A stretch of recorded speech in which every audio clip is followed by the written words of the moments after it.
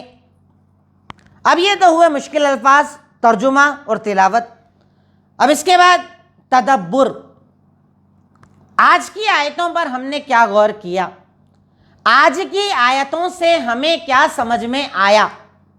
Number 1، گمراہی کا سب سے بڑا سبب ہے قرآن و حدیث کو چھوڑ کر آبا اور اجداد کی باتوں کو ماننا۔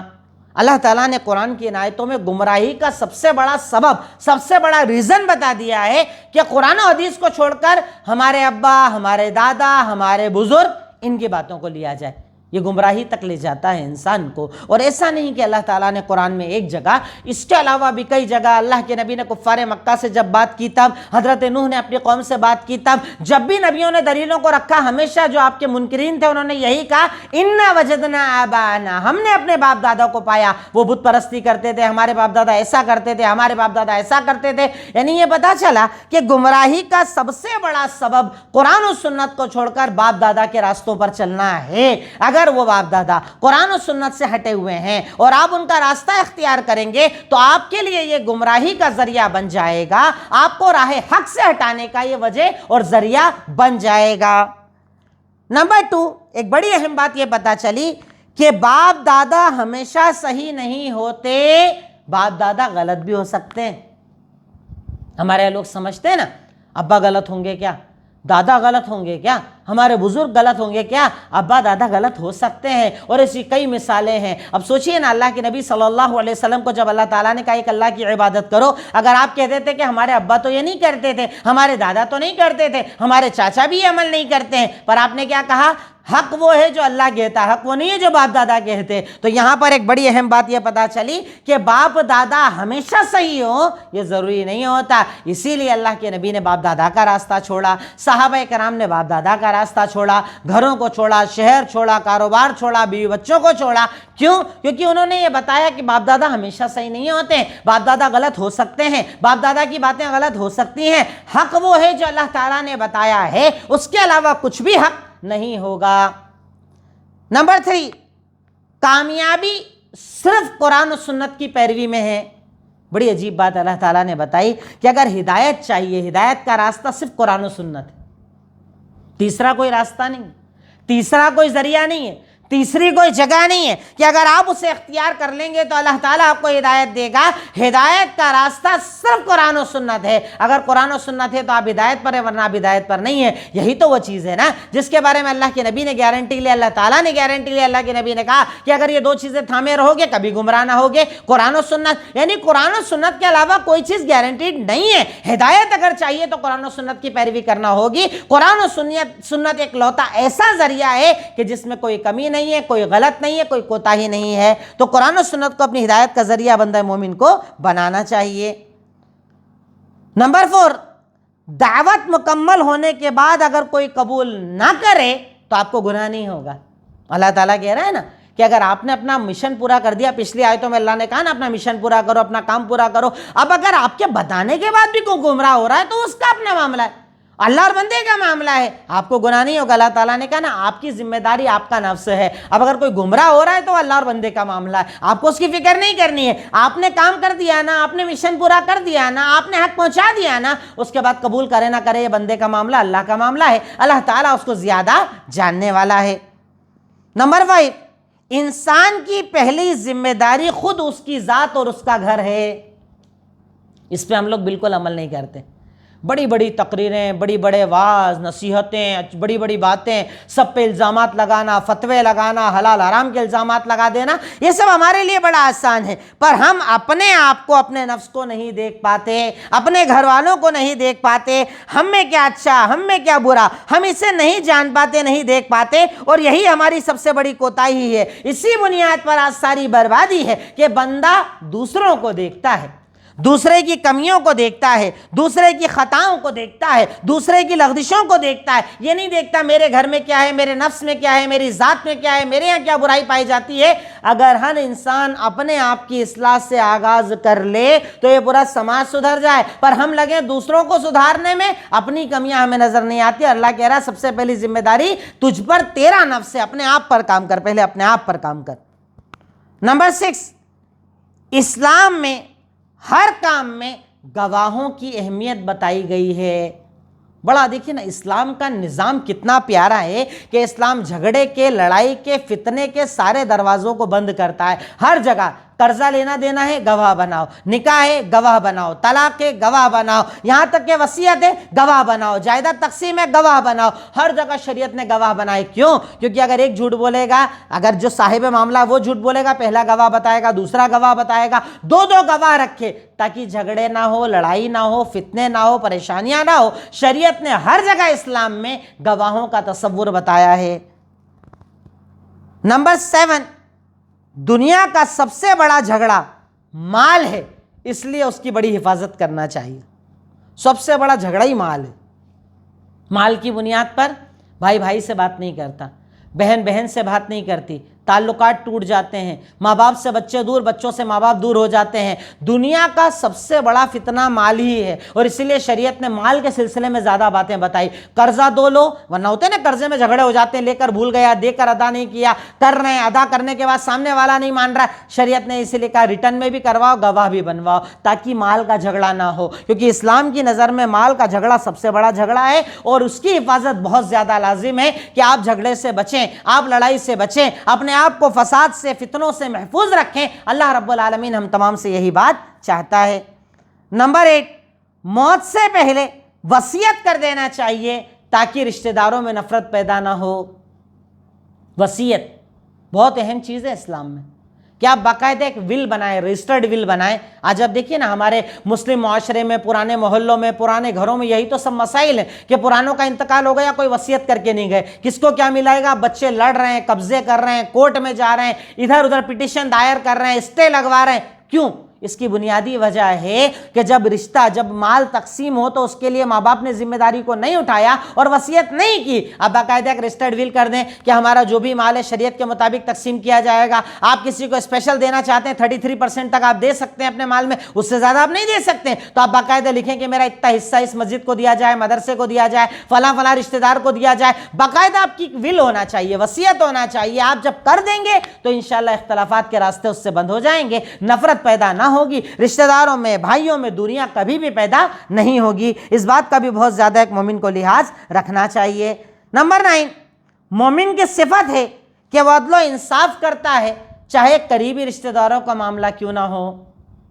مومن کی صفت ہے کہ وہ عدل و انصاف کرتا ہے چاہے قریبی رشتہ داروں کا معاملہ کیوں نہ ہو. اللہ تعالیٰ کہہ رہا ہے نا، دو عدل و انصاف کرنے والے سچے لوگوں کو گواہ بناؤ، چاہے ان کے رشتہ داروں کے خلاف کیوں نہ بولنا پڑے وہ بولیں، اپنوں کے خلاف بولنا پڑے وہ بولیں، پر حق بولیں، جھوٹی گواہی نہ دیں، جھوٹی بات نہ کریں، خراب بات نہ کریں، غلط بات نہ کریں. یعنی اسلام میں اللہ تعالیٰ ہمیں یہ بات بتا رہا ہے کہ مومن کی صفت وہ ہے کہ وہ عادل ہو، انصاف کرنے والا ہو، حق کا فیصلہ کرنے والا ہو، حق بولنے والا ہو. اسی لیے تو اللہ کے نبی نے ایک مرتبہ، پہلے بھی آپ کو واقعہ بتا چکا ہوں کہ ایک مرتبہ ایک قریش کی بڑی عورت نے چوری کر لی. لوگ آئے، کہا اللہ کے نبی سے ذرا جا کر بات کرو. فاطمہ بڑے خاندان کی، ان کے بارے میں بات کرو، ان کا نام فاطمہ تھا. تو اللہ کے نبی نے کہا کہ سنو، تم مجھ سے سفارش کرنے آئے ہو، اگر اللہ کی قسم فاطمہ بنت محمد یعنی اگر میری بیٹی بھی چوری کر لے اور ثابت ہو جائے، میں اس کے ہاتھ کاٹنے کا حکم دوں گا. اسلام میں عدل چلتا ہے، اسلام میں انصاف چلتا ہے، رشتے تعلقات بنیادیں نہیں چلتی ہیں.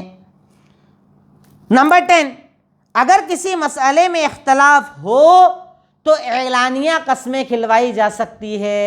یہ کوئی برائی والی بات نہیں ہے. اللہ کہہ رہا ہے مسجد میں روکو، نماز کے بعد روکو، اعلانیہ قسمیں کھلواؤ، پورے سماج کے سامنے قسمیں کھلواؤ. یعنی اگر کسی مسئلے میں اختلاف ہو گیا اور کوئی گواہی دے رہا ہے تو گواہ سے قسم کھلائی جا سکتی ہے، اعلان کے ساتھ قسم کھلائی جا سکتی ہے، سب کے سامنے قسمیں کھلائی جا سکتی ہے کہ میں اللہ کی قسم کھا کر کہہ رہا ہوں کہ ایسی وصیت ہوئی تھی، اور اگر میں ایسا کر رہا ہوں، اگر غلط بول رہا ہوں تو میں گنہگار ہوں، میں ظالم ہوں. جو جملے آپ نے دیکھے اوپر اللہ تعالیٰ نے استعمال کیے. تو اگر اختلاف ہو جائے تو قسم بھی اعلانیہ کھلائی جا سکتی ہے.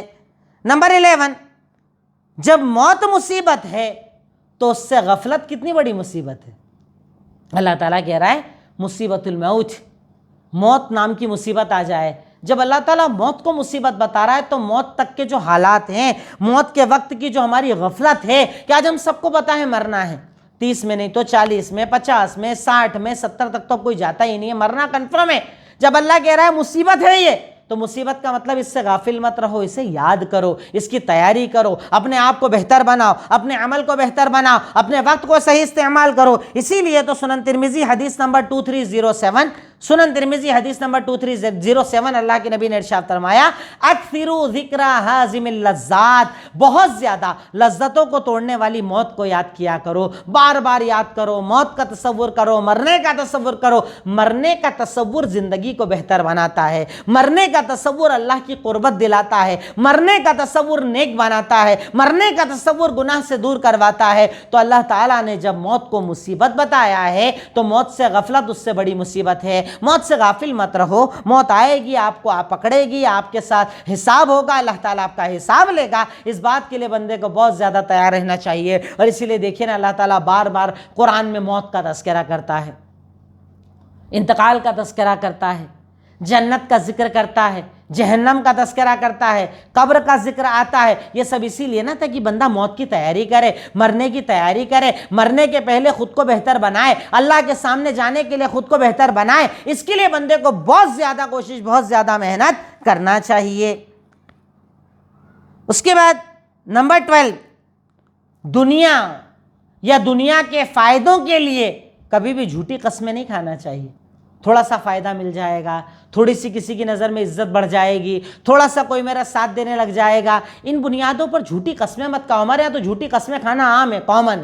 اللہ کی قسم ایسا ہوا، قرآن کی قسم ایسا ہوا، قرآن اٹھا اٹھا کر جھوٹ بولتے ہیں لوگ، قرآن کے سامنے جھوٹی قسمیں کھاتے ہیں لوگ، اللہ کے نام پر جھوٹی قسمیں کھاتے ہیں لوگ. یہ بہت بڑا عذاب ہے، یہ بہت بڑا گناہ ہے. اللہ اس سے بہت ناراض ہوتا ہے، اللہ اس سے بہت زیادہ ناپسند کرتا ہے. تو دنیا کے فائدوں کے لیے جھوٹی قسمیں مت کھاؤ، اللہ تعالیٰ ایسی قسموں کو پسند نہیں فرماتا ہے. نیکسٹ 13، جھوٹی بات بولنے سے اللہ رب العالمین پکڑ کرتا ہے.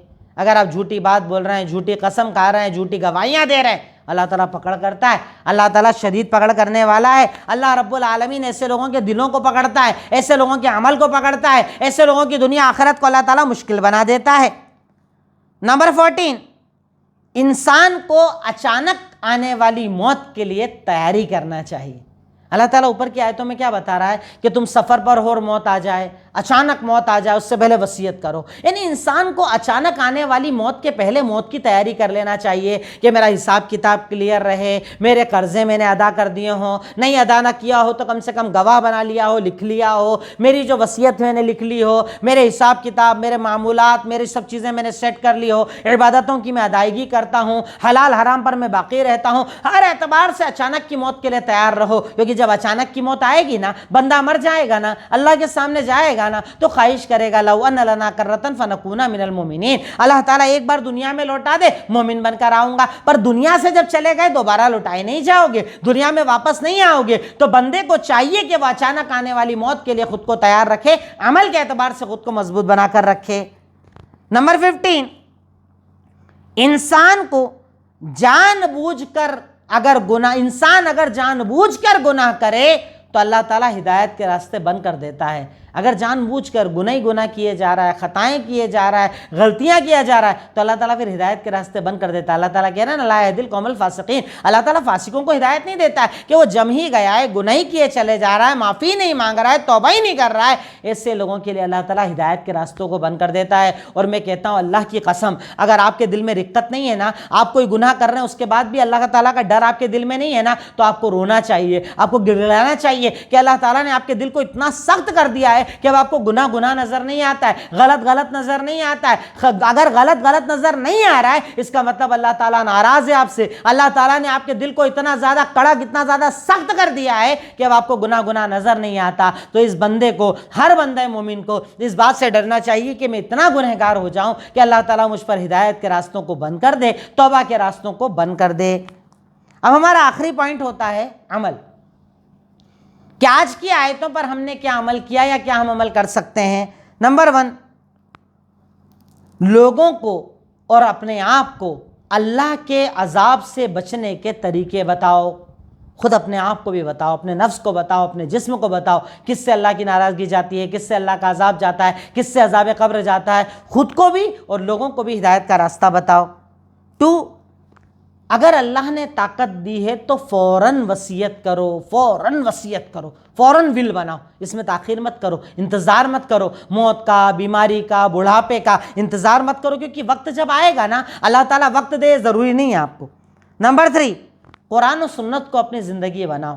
اللہ نے اسی میں ہدایت کو رکھا ہے, اسی میں دین کو رکھا ہے, اسی میں شریعت کو رکھا ہے, اللہ تعالیٰ نے اسی میں اپنی رضا کو رکھا ہے. تو بندہ مومن کو چاہیے کہ وہ اپنی زندگی قرآن و سنت کو بنائے. نیکسٹ, نمبر 4, ہمیشہ عدل و انصاف کی بات کرو. ہمیشہ جب تک اللہ نے زندگی دی ہے, عدل کی بات کرو, انصاف کی بات کرو. ظلم سے, حرام سے, غلط گواہی سے اپنے آپ کو بچاؤ, کیونکہ اللہ تعالیٰ غلط گواہی دینے والوں کو پسند نہیں فرماتا. اور آخری پوائنٹ ہے, اپنوں کے خلاف جانا پڑے تو بھی جاؤ, پر سچی گواہی دو. جب گواہی دینا پڑے, قسم کھانا پڑے, کوئی معاملہ بتانا پڑے, تو حق کی بات کرو, سچ کی بات کرو, سچائی والی بات کرو. چاہے اپنوں کے خلاف جانا پڑے, چاہے اولی قربا اپنے رشتہ داروں کے خلاف جانا پڑے, پر بندہ مومن کو چاہیے کہ وہ حق کی بات کرے. غیر حق کے خلاف کبھی بھی بات ایک بندہ مومن کو نہیں کرنا چاہیے. تو مسائل کے اعتبار سے جو آج کی آیتیں تھیں تھوڑی سی مشکل آیتیں تھیں, اور جب بھی احکامات کی آیتیں آتی ہیں وہ تھوڑی سی مشکل ہوتی ہیں, اس اعتبار سے کہ اس کا مفہوم, اس کا ترجمہ کہیں نہ کہیں تھوڑا سا ٹپیکل ہوتا ہے. پھر بھی جو میرے دماغ میں تھا یا جو میں کوشش کر سکا کتابوں کی, قرآن و سنت کی روشنی میں کچھ باتیں آپ کے سامنے رکھیں. اللہ تعالیٰ سے دعا گو ہوں کہ اللہ رب العالمین ہمیں کہنے سننے سے زیادہ عمل کی توفیق عطا فرمائے. اللہ تعالیٰ ہمیں قرآن پر جمنے کی توفیق عطا فرمائے. اللہ تعالیٰ ہمیں قرآن کو اپنی زندگی بنانے کی توفیق عطا فرمائے. وآخر الدعوانا ان الحمد للہ رب العالمین. السلام علیکم ورحمۃ اللہ وبرکاتہ.